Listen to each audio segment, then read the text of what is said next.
வணக்கம் முதலீட்டாளர்கள் மற்றும் வர்த்தகர்களே. 22/4/2024 திங்கட்கிழமைக்கான முன் பங்குச்சந்தை பகுப்பாய்வு.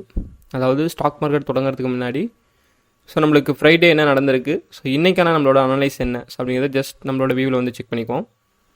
ஃபஸ்ட் நம்ம ஃப்ரைடேயோட ரிப்போர்ட்டை பேஸ் பண்ணுற அளவுக்கு ஃப்ரைடே நம்மளுக்கு ஆல் இண்டெக்ஸ் பாசிட்டிவ் க்ளோஸ் ஆயிருக்கு. Sensex, Nifty bank, Nifty IT, நம்மளுக்கு எல்லா இண்டெக்ஸுமே பாசிட்டிவ் க்ளோஸ் ஆயிருக்கு. அதில் நிஃப்டி ஐடி செக்டார் மட்டும் நம்மளுக்கு ஒரு 0.39% நெகட்டிவ் கம்ப்ளீட் ஆயிருக்கு. சென்செக்ஸை பொறுத்தளவுக்கு ஒரு 0.83% பாசிட்டிவ் க்ளோஸ் ஆயிருக்கு. நிஃப்டியை பொறுத்தளவுக்கு 0.69% பாசிட்டிவ் க்ளோஸ் ஆயிருக்கு. நிஃப்டி பேங்க் பார்த்தீங்கன்னா 1.7% பாசிட்டிவ் க்ளோஸ் ஆயிருக்கு. ஸோ நான் எக்ஸ்பெக்ட் பண்ணது என்ன அப்படின்னு பார்த்தீங்கன்னா, நம்மளுக்கு நிஃப்டி பேங்க் ஃப்ரைடே ஒரு பாசிட்டிவ் மூமெண்ட் கொடுக்குறப்பயே எக்ஸ்பெக்ட் பண்ணேன்.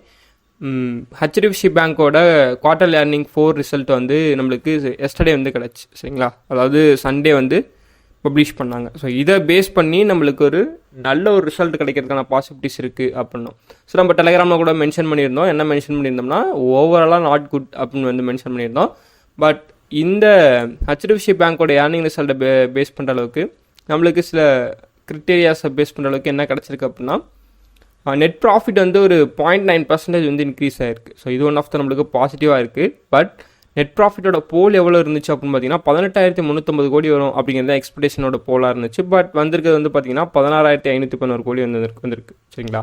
ஸோ ஒன் ஆஃப் த நம்மளுக்கு பாசிட்டிவாக என்ன கிடச்சிருக்கு அப்படின்னு பார்த்தீங்கன்னா, இந்த நேஷ்னல் இன்ஸ்டிடியூஷனல் இன்வெஸ்டர்ஸ் அப்படிங்கிறது ஸோ நம்மளுக்கு எக்ஸ்பெக்டேஷனை விட அதிகமாக இன்வெஸ்ட்மெண்ட் பண்ணியிருக்காங்க. எக்ஸ்பெக்டேஷன் பார்த்தீங்கன்னா 28,000 crore தான் எக்ஸ்பெக்டேஷன் இருந்தது. பட் நான் இன்வெஸ்ட்மெண்ட் வந்திருக்கிறது பார்த்தீங்கன்னா 29,000 வந்திருக்கு. ஸோ இன்வெஸ்டர்ஸோட மூவ்மெண்ட் ஹெச்டிஎஃப்சி பேங்க் இன்க்ரீஸ் ஆயிருக்கு. ஸோ இதோட ஷேர் நல்ல ஒரு டவுன் ட்ரெண்டில் இருந்தது. நம்ம ஆல்ரெடி ப்ரீவியஸ் வீடியோவில் கூட சொல்லியிருந்தோம், நீங்கள் லாங் டேர்மில் பை பண்ணுறதுக்கு இப்போ ஹெச்டிஎஃப்சி பேங்க் ரைட்டாக இருக்கும் அப்படிங்கிறத நம்ம ஏப்ரல் பிஃபோரே நம்ம எக்ஸ்பிளனேஷன் கொடுத்துருந்தோம். ஸோ டெக்னிக்கலி நம்மளுக்கு கன்ஃபர்மேஷன் கிடச்சனால ஸோ அதோட லெவல்ஸ் உங்களுக்கு கொடுத்துருந்தோம். ஸோ அதை பேஸ் பண்ணி என்ட்ரி எடுத்திருந்தீங்கன்னா இன்றைக்கி ஒரு நல்ல ஒரு ப்ராஃபிட்டை இருந்திருப்பீங்க, சரிங்களா. ஸோ இதை பேஸ் பண்ணி நம்மளுக்கு பேங்க் நிஃப்டி இன்க்ரீஸ் ஆகவும், நிஃப்டி அண்ட் ஃபின்னிஃப்டியோட மூவ்மெண்ட் நல்ல ஒரு அதிகமான ஒரு க்ரோத் கொடுத்துருந்துச்சு. அதிகமான க்ரோத்னால் நம்மளுக்கு மார்க்கெட் இருக்கிறது பார்த்திங்கன்னா இப்போ டவுன் ட்ரெண்ட். ஸோ இதுக்கு ஒரு நல்ல ஒரு அப் ட்ரெண்ட் கொடுத்ததுக்கான ஒரு பாசிபிலிட்டிஸ் எதை கிரியேட் பண்ணிச்சுன்னா ஹெச்டிஎஃப்சி பேங்க் தான் நம்மளுக்கு கிரியேட் பண்ணி வச்சிருக்கு, சரிங்களா. ஸோ இந்தியா விக்ஸோட மூவ்மெண்ட்டை பொறுத்தளவுக்கு 3.14% நம்மளுக்கு பாசிட்டிவ் க்ளோஸ் ஆயிருக்கு. And Nifty mid cap 100, Nifty small cap 100 பார்த்தீங்கன்னா நம்மளுக்கு ஆல்மோஸ்ட் நெகட்டிவாக கம்ப்ளீட் ஆயிருக்கு. ஸோ இதை பேஸ் பண்ணுற அளவுக்கு நம்மளுக்கு கிடச்சிருக்கக்கூடிய ஓவரால் ரிப்போர்ட் ஸோ மார்க்கெட் நம்மளுக்கு ஸ்டில் இன்னும் டவுன் ட்ரெண்டில் தான் இருக்குது. ஒரு ரிட்டர்ன் ஆகக்கூடிய ஒரு சுச்சுவேஷனில் தான் இருக்குது. நம்ம ஆல்ரெடி எக்ஸ்ப்ளனேஷன் கொடுத்த மாதிரி என்னென்னா, நம்மளுக்கு ஆக்ஷன் ஓட் ரிசல்ட் வர்ற வரையுமே மார்க்கெட் ஒரு ஹை வாலட்டைலாக இருக்கும். பட் மோர் தென் 25,000 ரீச் பண்ணுறதுக்கான பாசிபிலிட்டிஸ் இருக்குது. ஸோ அப்படின்னு நம்ம ஆல்ரெடி எக்ஸ்ப்ளனேஷன் கொடுத்துருந்தோம். ஸோ இது பிஜேபி கவர்மெண்ட் ஜெயிச்சா ஸோ இன்னமும் அதிகமான பாசிபிலிட்டிஸ் இருக்குது. இல்லை அப்படின்னா நம்மளுக்கு 25,000 ஒரு நல்ல ஒரு வால்டாலிட்டி இருக்கிறதுக்கான பாசிபிலிட்டிஸ் இருக்கும். மார்க்கெட் இறங்க விட மாட்டாங்க அப்படிங்கிறத நம்ம ஆல்ரெடி ப்ரீவியஸ் வீடியோலேயே மென்ஷன் பண்ணியிருந்தோம். ஸோ ஃப்ரைடே எஃப்ஐடியோட ஆக்டிவிட்டியை பேஸ் பண்ண அளவுக்கு எஃப்ஐஏ ஒரு 129 crore பை பண்ணியிருக்காங்க. ஸோ நெட் பர்ச்சேஸ் பண்ணியிருக்காங்க. டிஏ பார்த்தீங்கன்னா 52 crore நெட் சேல்ஸ் பண்ணியிருக்காங்க. ஸோ எஃப்ஐஏ கண்டினியூஸாக செல் பண்ணிட்டு இருந்தவங்க ஃப்ரைடே மட்டும் ஹோல்ட் பண்ணியிருக்காங்க. ஸோ கண்டிப்பாக அது ஹெச்டிஎஃப்சி பேங்க்கோட ஏர்னிங் ரிசல்ட்டை பேஸ் பண்ணி தான் ஹோல்ட் பண்ணியிருப்பாங்க. ஸோ அதை பேஸ் பண்ணி நம்மளுக்கு ஃப்ரைடே ஹோல்ட் பண்ணியிருக்காங்க. ஸோ நம்மளோட இன்றைக்கான அனலைஸை பேஸ் பண்ணுற அளவுக்கு இன்றைக்கும் சம் கம்பெனியோட ஏர்னிங் ரிசல்ட் இருக்குது. அதில் மெயினான ஒரு வெயிட்டேஜ் கொண்டது தான் நிஃப்டியில் ரிலையன்ஸோட ஏர்னிங் ரிசல்ட் இருக்குது, சரிங்களா. ஸோ இன்னமும் மேஜர் கம்பெனிஸோட Q4 ஏர்னிங் ரிசல்ட் இருக்குது. ஸோ அதில் நிஃப்டி அஃபெக்ட் பண்ணக்கூடிய கம்பெனி பார்த்திங்கன்னா ரிலையன்ஸ் இண்டஸ்ட்ரியோட ஏர்னிங் ரிசல்ட் டுடே பப்ளிஷ் ஆகுது, சரிங்களா. ஸோ அண்டு நெக்ஸ்ட்டு பார்த்தீங்கன்னா ஈரான் இஸ்ரேலோட வார் இன்னமும் நம்மளுக்கு கண்டினியூ ஆகிட்டே இருக்குது. ஸோ இதை பேஸ் பண்ணி oil price day by day increase ஆகிட்டு தான் இருக்குது. பட் ஸ்டில் நம்மளுக்கு 90 நிற்கிது, $90 நம்மளுக்கு வெயிட்டிங்கில் நிற்கிது. ஸோ எப்போ வேணால் நம்மளுக்கு வாரோட நியூஸை பேஸ் பண்ணி பெரிய ஒரு இம்பேக்ட் க்ரியேட் பண்ணலாம். ஸோ அதை ஏதாவது பெரிய ஒரு வார் நடக்குது, அதை வேர்ல்டோட எக்கானமி ரொம்ப இம்பாக்ட் பண்ணக்கூடிய லெவலில் நடக்குது அப்படின்னா ஸோ டக்குன்னு ஸ்டாக் மார்க்கெட் கிராஸ் ஆகிறதுக்கான பாசிபிலிட்டிஸ் அதிகமாக இருக்கும். பஜாஜ் ஆட்டோவை பொறுத்தளவுக்கு நம்மளுக்கு ஒரு 10,000 நியூ பைக்ஸ் செப்டம்பர் மந்த்துக்குள்ளே கிரியேட் பண்ணுறதா சிஎஃப்ஓ அனௌன்ஸ்மெண்ட் பப்ளிஷ் பண்ணியிருக்காங்க. ஸோ இது one of the positive for Bajaj Finance, சரிங்களா. ஸோ வேர்ல்டு மார்க்கெட்டை பொறுத்தளவுக்கு நம்மளுக்கு சம் இன்ஃபர்மேஷன்லாம் என்ன கிடச்சிருக்கு அப்படின்னு பார்த்தீங்கன்னா, கிஃப்ட் நிஃப்டி இண்டெக்ஸ் ஃபியூச்சர்ஸ் பார்த்தீங்கன்னா நம்மளுக்கு 0.42% வந்து பாசிட்டிவ் வந்து க்ளோஸ் ஆயிருக்கு. ஸோ அப்போ நம்ம என்ன இண்டிகேட் பண்ணுறோம் அப்படின்னு பார்த்தீங்கன்னா நிஃப்டி இண்டெக்ஸ் ஒரு பாசிட்டிவ் ஆர் 100 பாயிண்ட்ஸ் வந்து கேப் அப்பில் ஓப்பன் ஆகிறதுக்கான பாசிபிலிட்டிஸ் வந்து இருக்குது. ஸோ டவ் ஜோன்ஸ் ஃபியூச்சர்ஸ் பார்த்தீங்கன்னா 0.17% வந்து நம்மளுக்கு பாசிட்டிவாக க்ளோஸ் ஆயிருக்கு. நாஸ்டாக் S&P 500 பார்த்தீங்கன்னா ஸோ நம்மளுக்கு நாஸ்டாக் பார்த்தீங்கன்னா 2.5% நெகட்டிவாக கம்ப்ளீட் ஆயிருக்கு. S&P 500 பார்த்தீங்கன்னா 0.88% வந்து நெகட்டிவாக வந்து கம்ப்ளீட் ஆயிருக்கு. ஸோ கமாடிட்டிஸ் மார்க்கெட்டை பொறுத்தளவுக்கு நம்ம ஆல்ரெடி சொன்ன மாதிரி குரூட் USD 85.4 ஸோ அந்த டாலரில் வந்து ட்ரேட் ஆகி கம்ப்ளீட் ஆயிருக்கு. பிரெண்ட் குரூட் பார்த்தீங்கன்னா 90.2 வந்து ட்ரேட் ஆகி நம்மளுக்கு கம்ப்ளீட் ஆயிருக்கு. ஸோ ஏடிஆரோட பர்ஃபார்மன்ஸை பொறுத்தளவுக்கு நம்மளுக்கு ஓவராலாக பாசிட்டிவாக வந்து கம்ப்ளீட் ஆயிருக்கு. அதில் HDFC பேங்க் பார்த்தீங்கன்னா 2.91% வந்து பாசிட்டிவ் வந்து நம்மளுக்கு கம்ப்ளீட் ஆயிருக்கு. ஸோ விப்ரோட ஏடிஆர் பார்த்தீங்கன்னா நம்மளுக்கு விப்ரோட ஏடிஆர் பார்த்தீங்கன்னா 1% நம்மளுக்கு பாசிட்டிவாக வந்து கம்ப்ளீட் ஆயிருக்கு. ஓகே, ஸோ ஓவராலாக குளோபல் மார்க்கெட்டை பொறுத்தளவுக்கு நம்மளுக்கு கிடச்சிருக்கக்கூடிய ரிப்போர்ட் பார்த்தீங்கன்னா ஸோ நெகட்டிவ் ஆர் பாசிட்டிவ் வந்து கம்ப்ளீட் ஆயிருக்கு. கிட்டத்தட்ட ஒரு நியூட்ரல் வந்து கம்ப்ளீட் ஆயிருக்கு. பட் நம்மளோட இந்தியன் ஸ்டாக் மார்க்கெட்டோட ரிப்போர்ட்டை பேஸ் பண்ணதுக்கு கிஃப்ட் நிஃப்டி அண்ட் ஏடிஆரோட பர்ஃபார்மன்ஸ் வந்து வெரி பாசிட்டிவாக வந்து நம்மளுக்கு வந்து கம்ப்ளீட் ஆயிருக்கு. And let's move on the technical analysis. So Nifty, bank Nifty, fin நிஃப்டிக்கான டெக்னிக்கல் லெவல்ஸ் என்ன, ஸோ இன்றைக்கி நம்மளோட ட்ரேடிங் ஐடியா எப்படி இருக்குது ஸோ அப்படிங்கிறத ஜஸ்ட் நான் உங்கள்கிட்ட ஷேர் பண்ணிக்கிறேன். Nifty index so 1 day time ஃப்ரேமில் இருக்குது. இதை பேஸ் பண்ணுற அளவுக்கு லாங் டேர்ம் அனலைஸ் நம்ம எப்போதுமே வந்து கன்ஃபர்மேஷன் வந்து எடுத்துக்கணும். ஸோ அதை பொறுத்தளவுக்கு நம்மளுக்கு நிஃப்டி இண்டெக்ஸ் பார்த்தீங்கன்னா நான் ஆல்ரெடி உங்களுக்கு ஸ்ட்ராங்கான ஒரு சப்போர்ட் என்ன சொல்லியிருந்தேன்னா 22,000 வந்து உங்களுக்கு ஸ்ட்ராங் சப்போர்ட் வந்து நம்ம வந்து சொல்லியிருந்தோம் சரிங்களா. ஆனால் பட் மார்க்கெட் வந்து எவ்வளோ தூரம் இறங்கியிருக்கு அப்படின்னு பார்த்தீங்கன்னா 21,780 வரையும் நம்மளுக்கு மார்க்கெட் வந்து கீழே வந்து டவுன் ட்ரெண்ட் வந்து கொடுத்துருக்கு. ஸோ மார்க்கெட் வந்து ஒரு பையிங் ப்ரெஷர் பண்ணக்கூடிய ஒரு பிளேஸில் வந்து மார்க்கெட் வந்து என்ட்ரு ஆகிருக்கு சரிங்களா. ஸோ 21,712 பார்த்தீங்கன்னா நம்மளுக்கு ஒன் ஆஃப் த ஸ்ட்ராங்கான சப்போர்ட்டாக வந்து மார்க்கெட் நம்மளுக்கு ஆக்டிவ் ஆகும். ஸோ அப்படின்னு வந்து நம்ம ப்ரீவியஸ் வீடியோலே வந்து மென்ஷன் பண்ணியிருந்தோம். ஸோ இதை 22,000 விட்டால் 21,700 சரிங்களா. ஸோ இதான் வந்து நம்மளுக்கு ஸ்ட்ராங்கான ஒரு சப்போர்ட் ஆக்டிவ் ஆகும் அப்படின்னோம். பட் மார்க்கெட் வந்து எனக்கு ஒரு குட் சப்போர்ட் வந்து எடுத்திருக்கானா, பட் ஒரு ஸ்ட்ராங்கான கன்ஃபர்மேஷன் வந்து கிடைக்கல. இந்த லெவலில் வந்து ரீச் பண்ணிச்சுன்னா ஒரு ஸ்ட்ராங்கான கன்ஃபர்மேஷன் வந்து கிடைக்கும் சரிங்களா. ஸோ பட் அது வந்து எனக்கு கன்ஃபர்மேஷன் வந்து கிடைக்கல. இப்போ இருக்கக்கூடிய லெவல்ஸை பேஸ் பண்ணுற அளவுக்கு மார்க்கெட் வந்து நம்மளுக்கு 22,147 வந்து இருக்குது சரிங்களா. ஸோ இங்கேருந்து மறுபடியும் மார்க்கெட் வந்து சப்போர்ட் எடுக்குது அப்படின்னா ஸோ அது வந்து 21,930 வந்து எடுக்கலாம் சரிங்களா. இல்லைனா 21,712 வந்து எடுக்கலாம். ஸோ மார்க்கெட் நம்மளுக்கு ஒரு கேப் அப்போலாம் ஓப்பன் ஆகிறனால டக்குன்னு இந்த லெவலில் போய் ரீச் பண்ணும். 22,310 போய்ட்டு ரீச் பண்ணுறதுக்கான பாசிபிலிட்டிஸ் வந்து நம்மளுக்கு நிஃப்டி இண்டெக்ஸ் ஃபர்தராக வந்து கிரியேட் பண்ணி வச்சிருக்கு. ஓரளவு நம்மளுக்கு ரிலையன்ஸோட ஏர்னிங் ரிசல்ட் வந்து பாசிட்டிவாக வந்து வந்துச்சு வருது அப்படின்னா ஸோ மார்க்கெட் நம்மளுக்கு ஒரு ஃபர்தராக ஒரு குட் மூவ்மெண்ட் வந்து கொடுத்து ஸோ ஆல் டைம் ஹையை பிரேக் பண்ணுறது கூட பாசிபிலிட்டிஸ் வந்து நம்மளுக்கு அதிகமாக இருக்குது. நம்ம ஆல்ரெடி சொன்ன மாதிரி 22,750 கிரியேட் பண்ணிச்சுல.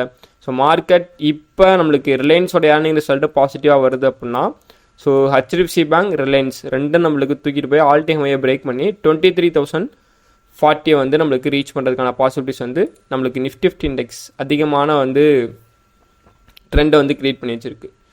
ஸோ அந்த நிஃப்டியோட ஷார்ட் டேர்ம் லெவல்ஸை பொறுத்தளவுக்கு மார்க்கெட்டில் எப்போதுமே நம்ம ஷார்ட் டேர்ம் லெவல்ஸ் எதுக்காண்டி வந்து உங்களுக்கு வந்து நான் டீச் பண்ணிகிட்டு இருக்கேன் அப்படின்னா ஸோ இதை வச்சு இன்ட்ராடே ட்ரேட் பண்ணுறீங்கன்னா நல்ல ஒரு கன்ஃபர்மேஷன் கிடைக்கிறதுக்காண்டி தான் இந்த ஒரு ஷார்ட் டேர்ம் லெவல்ஸ் சரிங்களா. ஸோ இதை பேஸ் பண்ணுற அளவுக்கு ஷார்ட் டேர்ம் லெவல்ஸில் என்ன இருக்குன்னா ஒரு கேப் அப்பில் ஓப்பன் ஆகுது அப்படிங்கிறப்ப 22,149 இருக்குல்ல. ஸோ 22,249 ஓப்பன் ஆகுது அப்படிங்கிறப்ப மார்க்கெட் இந்த லெவல் ஸோ இந்த லெவலை பிரேக் பண்ணாமல் இந்த ரெண்டு லெவலையும் அதாவது 266 to 322 பிரேக் பண்ணாமல் உங்களோட ட்ரேடை நீங்கள் எக்ஸிக்யூட் பண்ணக்கூடாது.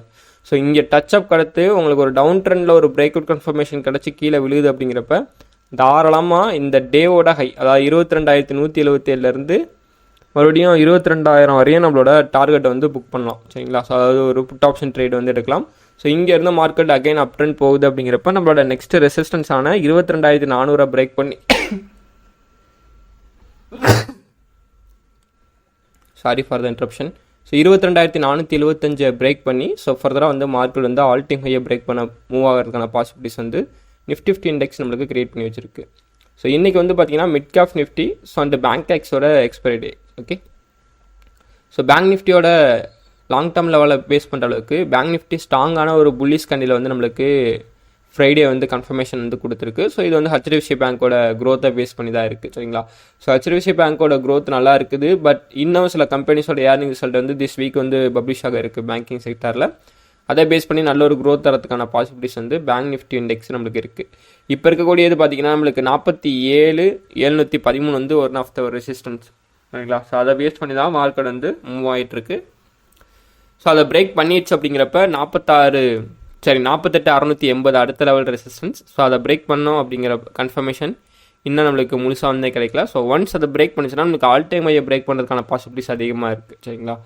ஷார்ட் டேர்ம் லெவல்ஸோட கன்ஃபர்மேஷனை பொறுத்தளவுக்கு பேங்க் நிஃப்டி ஸோ ஸ்டில் நம்மளுக்கு ஃப்ரைடே வந்து நல்ல ஒரு பையிங் ப்ரெஷரில் தான் வந்து மார்க்கெட் வந்து சப்போர்ட்லாம் எடுத்து க்ரோ ஆகிருக்கு. ஸோ பார்த்தாலே உங்களுக்கு தெரியும் இப்போ இருக்கக்கூடிய இந்த லெவல் ஒரு one of the resistance. So 47,720 வந்து one of the resistance zone.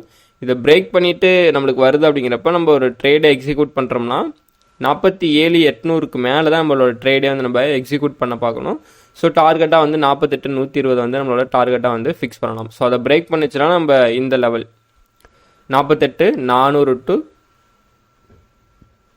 500க்குள்ளே trade எடுக்காமல் ஸோ இதில் பிரேக் அவுட் கன்ஃபர்மேஷன் கிடைக்கிறப்ப நம்மளோட ட்ரேடை எக்ஸிக்யூட் பண்ணி ஸோ நம்ம தாராளமாக வந்து ஆல் டைம் ஹைக்கு போகிற லெவல்ஸ்க்கு வந்து நம்மளோட ட்ரேடை வந்து எக்ஸிக்யூட் பண்ணி வைக்கலாம் சரிங்களா. ஃபின் நிஃப்டியை பொறுத்தளவுக்கு நம்மளோட லாங் டேர்ம் அனாலிசிஸ் எப்படி இருக்குன்னா ஆல்ரெடி பேங்க் நிஃப்டியோட க்ரோத்தை பேஸ் பண்ணி தான் ஃபின் நிஃப்டி வந்து க்ரோத் ஆகிட்டு இருக்கு. 21,220 பார்த்தீங்கன்னா one of the resistance market அதை ரீச் பண்ணி ரெடியாக இருக்குது. ஸோ இன்றைக்கி ஒரு கேப் அப்பில் ஓப்பன் ஆகிற ஒரு எக்ஸ்பெக்டேஷன் இருக்கனால ஸோ ஃபர்தராக மார்க்கெட் வந்து 21,303 வரையும் நம்ம வந்து ட்ரேடை வந்து எக்ஸிக்யூட் பண்ணக்கூடாது. ஸோ அதுக்கப்புறம் நம்மளுக்கு கன்ஃபர்மேஷன் கிடைக்கிது அப்படிங்கிறப்ப ட்ரேட் வந்து எக்ஸிக்யூட் பண்ணலாம். ஸோ எவ்வளோ தூரம் அப்படின்னா மார்க்கெட் வந்து ஆல் டைம் பிரேக் பண்ணுறதுக்கான பாசிபிலிட்டிஸ் வந்து அதிகமாக வந்து கிரியேட் பண்ணி வச்சிருக்கு. ஃபின் நிஃப்டியை பொறுத்தளவுக்கு ஷார்ட் டேர்ம் லெவல்ஸ் என்ன கன்ஃபர்மேஷன் கொடுத்துருக்கு அப்படின்னு பார்த்தீங்கன்னா ஸோ இதுவும் வந்து நம்மளுக்கு ஒரு ரெசிஸ்டன்ஸ் ஜோனை வந்து மார்க்கெட் வந்து கிரியேட் பண்ணியிருக்கு சரிங்களா. ஸோ இந்த ரெசிஸ்டன்ஸ் ஜோனை பிரேக் பண்ணுது அப்படிங்கிறப்ப நெக்ஸ்ட் வந்து நம்மளோட லெவல் ஆஃப் த ரெசிஸ்டன்ஸ் சின்ன ஸ்மால் ரெசிஸ்டன்ஸ் பார்த்தீங்கன்னா 21,333 வந்து அடுத்த லெவல் ரெசிஸ்டன்ஸ். ஸோ அதை பிரேக் பண்ணுது அப்படிங்கிறப்ப 21,437 வந்து அதுக்கு அடுத்த லெவல் ரெசிஸ்டன்ஸாக வந்து நம்மளுக்கு வந்து ஆக்டிவ் ஆகும். ஸோ அதை பிரேக் பண்ணுச்சுன்னா தான் நம்மளுக்கு 21,617 வந்து ஒரு இம்பார்ட்டன்ட் லெவல் ரெசிஸ்டன்ஸாக ஆக்டிவாக இருக்குன்னா பாசிபிலிட்டிஸ் வந்து ஃபின் நிஃப்டி இண்டெக்ஸ் வந்து கிரியேட் பண்ணி வச்சிருக்கு சரிங்களா. ஸோ அண்டு ஓவரால் சம்மரியை பேஸ் பண்ணுற அளவுக்கு நம்மளுக்கு என்ன கன்ஃபர்மேஷன் கிடச்சிருக்கு அப்படின்னு பார்த்தீங்கன்னா ஸோ இந்தியன் ஸ்டாக் மார்க்கெட்டை பொறுத்தளவுக்கு நம்மளுக்கு எலெக்ஷன் ரிசல்ட் வந்து பப்ளிஷ் பண்ணால் தான் நம்மளுக்கு ஒரு ஃபுல் கன்ஃபர்மேஷனே கிடைக்கும். ஒரு பாலிடிக்ஸோட மூவ்மெண்ட் வந்து இருக்கும் சரிங்களா. ஸோ நான் சொன்ன மாதிரி ப்ரீவியஸ் வீக்லேயே சொன்ன மாதிரி ஹை வாலட்டைலாக இருக்கும். ஆப்ஷன் பையர் வந்து ஒரு ஸ்மால் டார்கெட் வந்து ஃபிக்ஸ் பண்ணி உங்களோட ப்ராஃபிட் வந்து புக் பண்ண பாருங்கள். லாங் டேர்ம் லெவல்ஸ் வந்து இப்போதைக்கு வந்து ஸ்டாப் பண்ணிக்கோங்க. ஏன்னா மார்க்கெட்டில் எந்த டைம் வார் நடந்துகிட்டு இருக்குது அண்டு எலெக்ஷனோட ரிசல்ட் இருக்குது. ஸோ அதை பேஸ் பண்ணி ஏதாவது ஒரு த்ரெட்ஸ் எலெக்ஷனோட பெட்டிலையோ ஏதாவது ஒரு த்ரெட்டு நடக்குது அப்படின்னா ஸோ உடனே வந்து மார்க்கெட்டில் வந்து இம்பாக்ட் பண்ணும். ஸோ அதெல்லாம் வந்து ஒரு ஃபோர்ஜரினால உடனே வந்து மார்க்கெட் வந்து இம்பாக்ட் ஆகி ஒரு கிராஸ் ஆகிறதுக்கான பாசிபிலிட்டிஸ் வந்து ஸ்டாக் மார்க்கெட் வந்து கிரியேட் பண்ணிடும் சரிங்களா. ஸோ இதை பேஸ் பண்ணி மார்க்கெட்டில் வந்து நம்மளுக்கு ஹை வாலட்டைல் கிடைக்கிறனாலும் நல்ல ஒரு ஆப்ஷன் பையிங் வந்து நல்ல ஒரு ட்ரேட் வந்து எக்ஸிக்யூட் பண்ணுறதுக்கான பாசிபிலிட்டிஸ் வந்து கிரியேட் பண்ணி வைக்கும் சரிங்களா. ஸோ நெக்ஸ்ட்டு பார்த்தீங்கன்னா ஃபண்டமெண்டலி மார்க்கெட் வந்து வெரி ஸ்ட்ராங்காக போயிட்டு இருக்கு. ஓகே ஸோ திஸ் வீக் வந்து ஆப்ஷனோட எக்ஸ்பைரி இருக்குது, ஃபியூச்சரோட எக்ஸ்பைரி இருக்குது. ஸோ அண்டு சம் கம்பெனிஸோட ஏர்னிங் ரிசல்ட் இருக்குது. ஓகே ஸோ அண்டு நெக்ஸ்ட்டு பார்த்தீங்கன்னா அடுத்த அதாவது திஸ் வீக் வந்து 24 நினைக்கிறேன். ஸோ இன்ஃப்ளேஷன் ரேட் வரதுக்கான பாசிபிலிட்டிஸ் வந்து இருக்குது. ஸோ இதெல்லாம் பேஸ் பண்ணி ஹை வாலட்டைலாக இருக்கிறதுக்கான சான்சஸ் வந்து அதிகமாக வந்து இருக்குது. ஓகே ஸோ மறக்காமல் நம்மளோட டெலிகிராம் சேனலில் வந்து ஜாயின் பண்ணிடுங்க. ஸோ ஃபர்தராக என்னோட அப்டேஷன் எல்லாமே நம்மளோட டெலிகிராம் சேனலில் வந்து பப்ளிஷ் ஆகும்.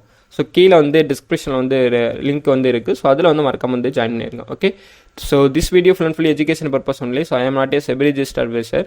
ஸோ நான் என்ன லேர்ன் பண்ணேனோ ஜஸ்ட் அதை உங்கள்கிட்ட வந்து ஷேர் பண்ணிக்கிறேன். ஓகேங்களா. ஓகே ஸோ தேங்க்ஸ் ஃபார் வாட்சிங். தேங்க்யூ.